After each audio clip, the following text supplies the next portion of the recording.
আজকে রান্না করব চিকেন, একদম সাধারণভাবে।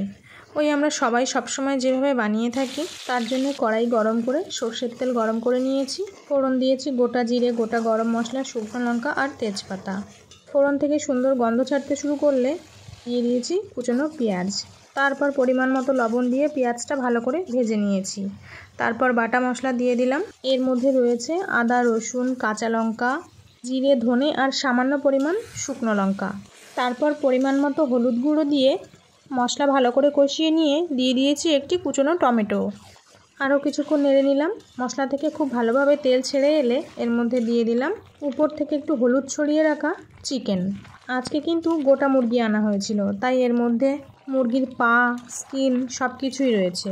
মাংসটা ভালো করে কষিয়ে নেওয়ার পর এর মধ্যে দিয়ে দিয়েছি চুই ঝাল আর একটা গোটা রসুন। তারপর এর মধ্যে দিয়ে দিয়েছি আগে থেকে সামান্য নুন দিয়ে ভেজে রাখা আলু। তারপরে সবগুলো একটু ভালো করে কষিয়ে নিয়েছি। ভালো করে কষানো হয়ে গেলে মাংস থেকে তেল ছাড়তে শুরু করলে দিয়ে দিয়েছি পরিমাণ মতো জল।